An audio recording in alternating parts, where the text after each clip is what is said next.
Hi guys, how are you today? It's been a summer.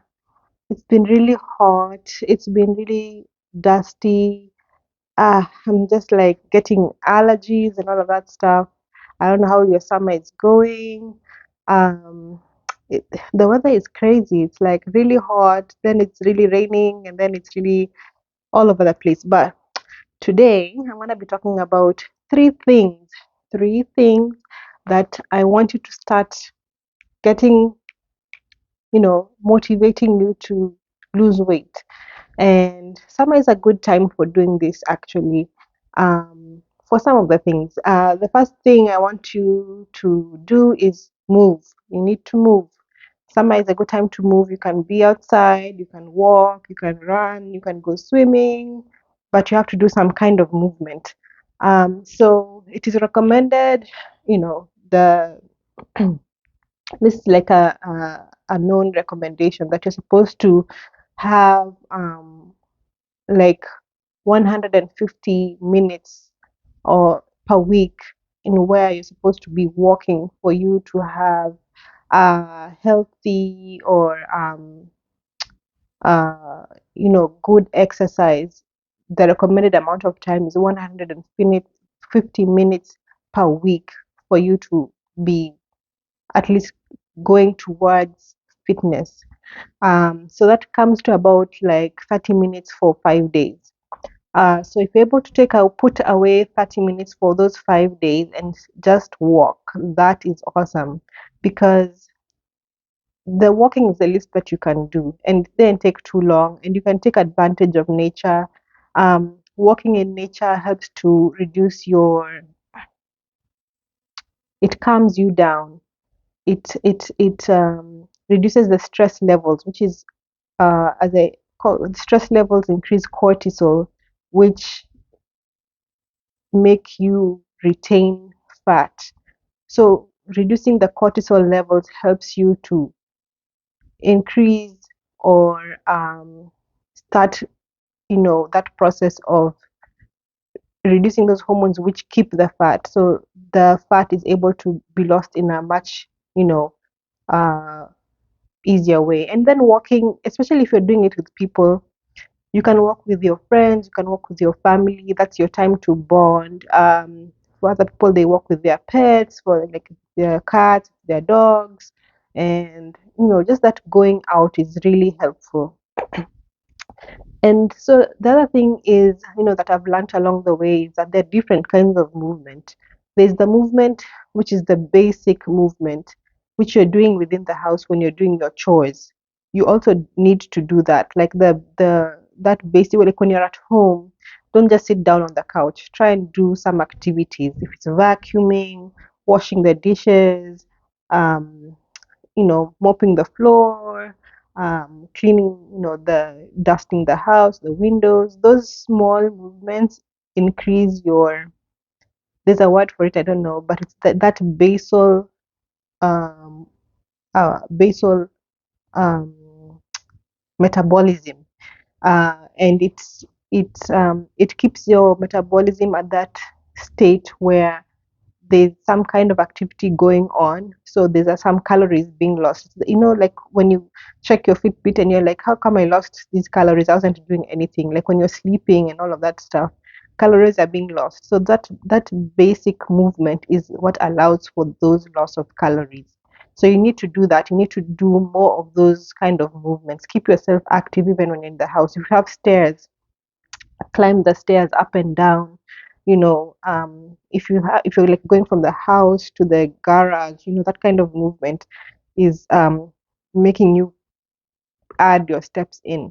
So yeah, that is very important. So you have that basal movement, and then you have the movement now which is a little bit extra, which is now like the walking or running around, maybe around the block or in the park or on the boulevard, or whatever you prefer to walk on the trail.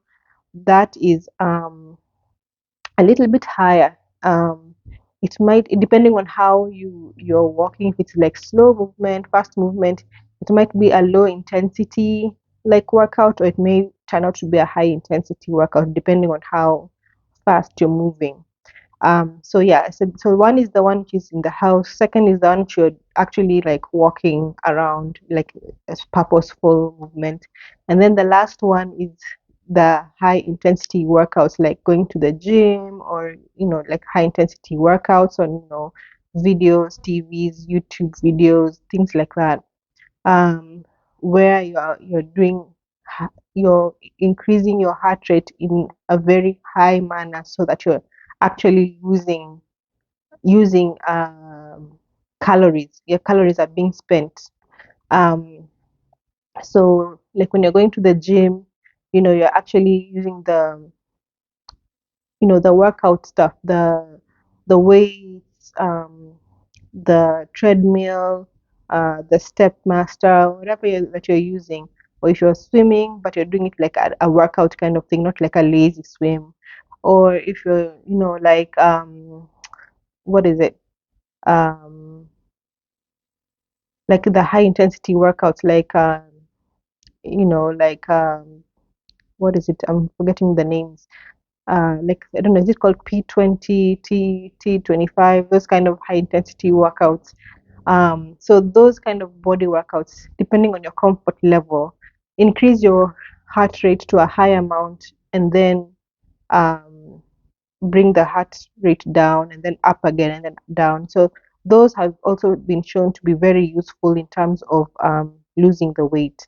And what happens is that when you are doing depending on which workouts you're doing, you're spending calories you're losing calories doing that. You don't lose too much calories. I think the most that you can lose in a workout is about like 300, maybe 400 calories if you're doing a really high intensity workout. But that constant workout is what helps. So the low intensity workout, you may walk for maybe 10 or 20 minutes, and you might just lose maybe 100 calories. But the benefit to your body is better, because you're moving your muscles. Your muscles are learning that you're working. So because you're using that movement, you're getting much fitter. Your heart is working to pump blood to the rest of your body, so it is getting stronger in that way. And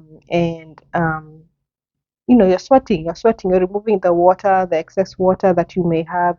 Your bowels are moving, and that helps to shed some of the weight.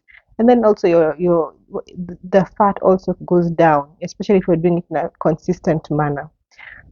So yeah, so you have that basal movement where when you're in the house, where your heart rate might go up a little bit, but not that much. So if you have like a heart rate of maybe 60 to 70, which is a good heart rate. If your heart rate is at the baseline, it's like 100 to 120, that's not really good. Maybe you need to have that checked out by the doctor or something. But your ideal heart rate should be around the 60s, 70s, especially if you're trying to be fit. So if that is your basal heart rate, then it will go up maybe 80, 90 when you're doing your movements around the house. When you're walking outside and you're doing a little bit more, it may go up to 100, 120. If it just goes to maybe 1 to 2, uh, maybe up by 2, for example, to 120. If my heart rate is 16, it goes up to 120. That's around a low intensity workout, and um, you're in an area where you're able to burn fat, because you're getting oxygen, and your body is not stressing out as much. So it's not the body is not telling itself that it needs to use sugar to burn down energy. It's using what it already has, which is your fat. So that is the walking, which is why it's really good to do that for a long period of time. I say 30 minutes, but you should actually maybe do it for longer, maybe about an hour if you're able to, so that you're actually losing fat. When you're in that fat burning zone, that is the time the fat in that mid area is being lost. And then also even in your thighs, because for women, our fat is in our midsection, the stomach, abdomen area, and the thigh area, or hip area. So you're trying to lose that fat in that area. And then when your heart rate goes to a higher amount, you may to about maybe 2 to 3 of your basal heart rate. So now if my heart rate is 60 and now I reach 180, that is um, the cardio burning calorie part, so that you're losing more calories. However, at this time, when it reaches 3, the body actually says you need oxygen to start burning calories, because now we need more energy to generate.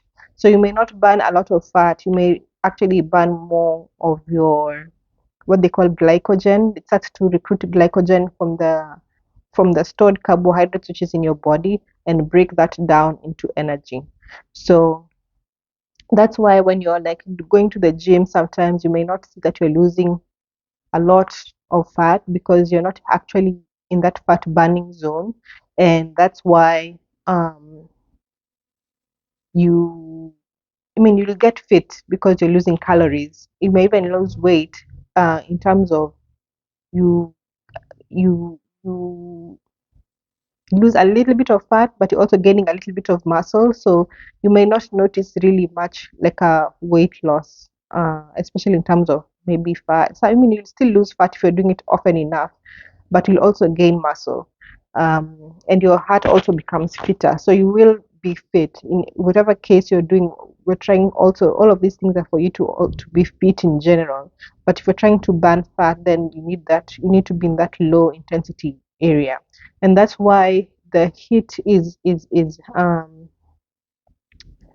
a good way of they say heat is a good way of losing fat, because you put your heart rate up a little bit and then it comes down. So it as long as you're losing that, you're using that energy to burn calories, it then comes down to a low intensity burn, so that you're losing fat also. So it's like an up and down, so that you're losing calories and fat at the same time. So, and then it lasts, the heat also makes your it makes the metabolism, like it increases your metabolism for a longer period of time. So in, you can feel that your muscles are actually like, you know how you feel like your muscles are sore for like 2 or 3 days. It's because you know you are actually like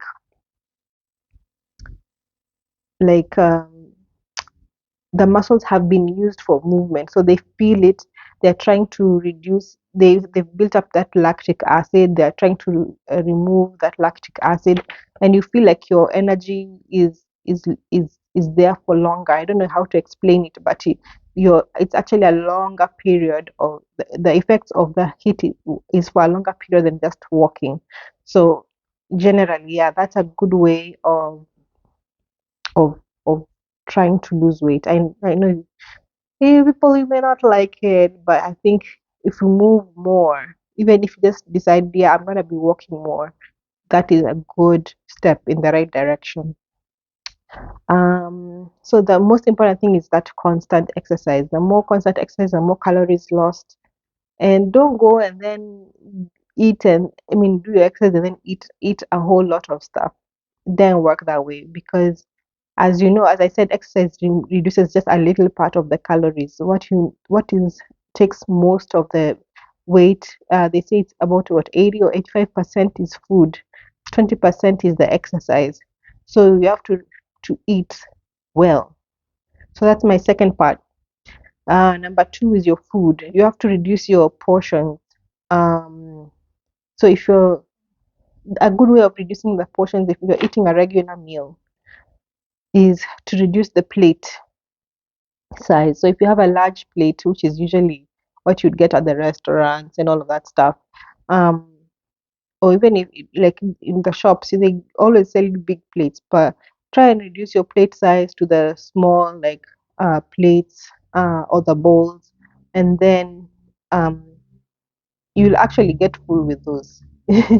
Like you'll see that you get full, and then So that is one way of reducing the portions. The other way is to um be- like if you're eating like two pieces of cake, then reduce it to one piece of cake. And then I would replace, if you think you want to get full or you want a dessert, you can eat the piece of cake. If you're going to eat two pieces of cake, you eat one piece of cake and a piece of fruit, because the fruit has fiber, which is going to reduce the sugar content. The fiber binds to your sugar content and removes it in stool. So you have less sugar for the body to process. So that is one way of reducing your calories. So yeah, if you want to reduce the amount of food in general, and also like especially if you reduce the amount of food, the more you reduce, the more your stomach adjusts to it. So with time your stomach becomes smaller, and it's just like, I don't know how I can say, like when you have that bariatric surgery or whatever, they they they they, re- they reduce they tell you to reduce your amount of food, and then after they reduce your amount of food, of course that will help you lose weight, but also it also reduces that the stomach is not getting bigger, and then they do the surgery and they cut out the stomach, part of the stomach, and it becomes smaller. So the more it's not extreme like that, but the less you eat, the less your stomach expands, and so it adjusts to that, and you feel like fuller faster, and that actually helps. Um, the other thing you can do is to, as I said, increase the fruits. The good thing, so when I was doing, I have tried, I don't say several diets, but I did try like the um, Noom app for, like loss of weight. And the main thing I got from that is that you have to choose foods that have a high water content. So you may have food which has 300 calories, excuse me, 300 calories. For example, you may have like a plate of cookies with 300 calories, and you might have a bowl of fruit which has 300 calories. It is better for you to take the fruit than the cookies. Why? Because the fruit has fiber and the fruit has water. So the water content is just water, but it fills you up. And then the fiber content also fills you up, but it binds to the sugar and removes the sugar which is already in the system and removes it as a bowel movement. So it's like and then the food is like a stool softener. Like it expands the water content in the stool and helps you move your bowels easier. So all of those three things, the water content, filling you up, the fiber content filling you up, and then the fiber content helping you move your bowels makes you have less gas. Well, not let's say less gas, but less toxins, less sugar, and you feel fuller faster. So you're not eating a lot. So you have less calories. So that it works always. So that's one way of, if fruit is a really good way of, reducing your weight. That's why you're supposed to have more fruits and vegetables on your my plate. You're gonna see that the half of which is fruits and vegetables, because they want to take things with more water, more fiber for you to lose weight. And then also the other thing is to reduce your with the Noom also, it also said this, that you have to reduce your like saturated fat content. So things which have a lot of butter, a lot of oil, you have to try and reduce that. So like that's your fried foods, um, ice cream, sauces, especially like the mayonnaise, and the ones which are in the store, the processed ones have a lot of sugar, they have a lot of fat. Um, just less like butter in general. Um, so yeah, if you try and reduce those kinds of foods and you're just eating maybe, like try and you can cook your food in a way that it's still flavorful. So you can cook, of course, try eating less out, because things which if you eat out, then probably has more fat, it has more sugar, it has more salt. So you're not gaining anything there. You're gaining more calories, you're getting more fat. So if you cook from home, you're able to control those things. You're able to control your sugar, you're able to control your fat. Um, and then, um, so you can still make your food more flavorful with like spices and salt. And so you can put a little bit of oil, like you can fry your food, but you don't have to put too much oil.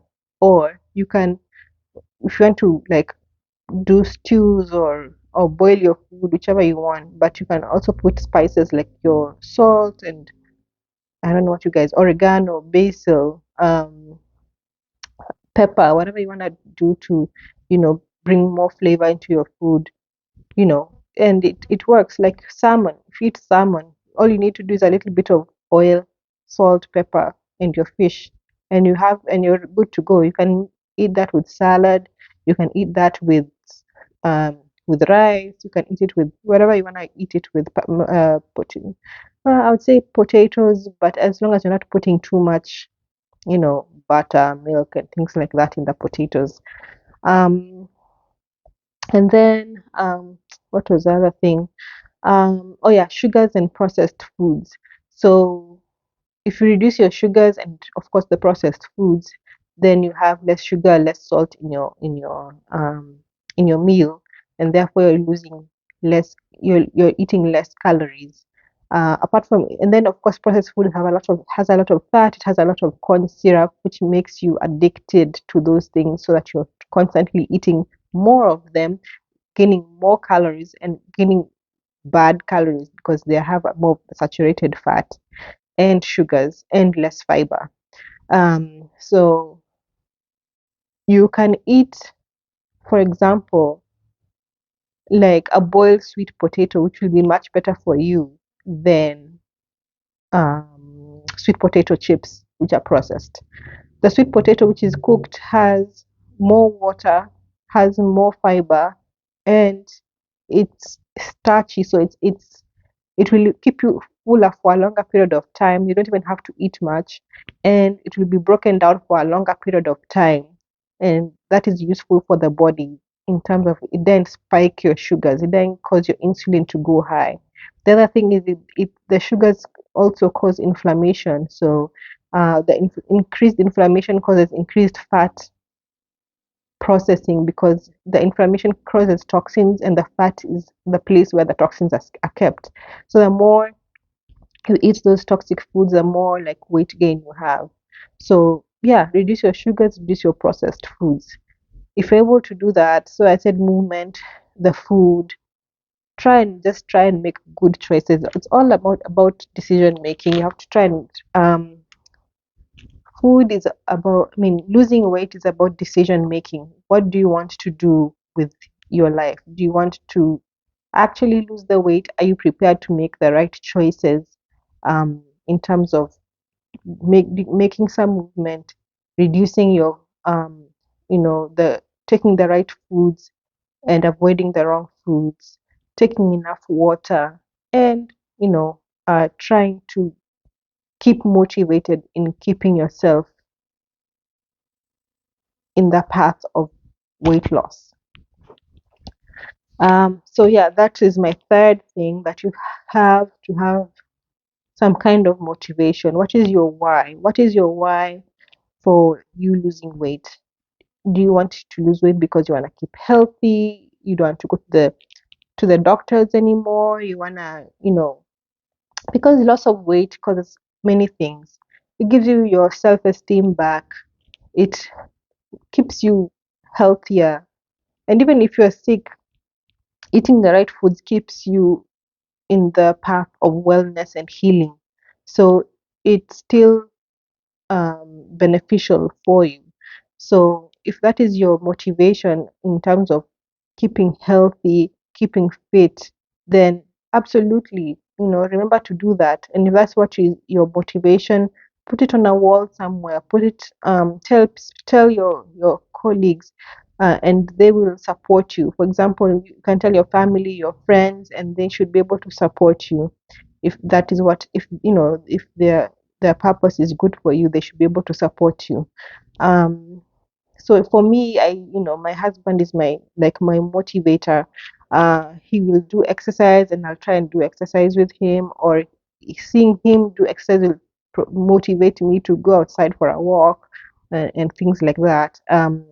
Or the way his choice of food will maybe motivate my choice of food to eat better. So yeah, if you, for especially my YouTube family, if you want a motivator, you can, just text me in the comments and tell me, yes, I need you to be help me motivate me, and I can try to help you in terms of reminding you, or see what we can do together, maybe do some challenges together. I'm open to that. The other thing is also, you can get motivation like just, like things around you.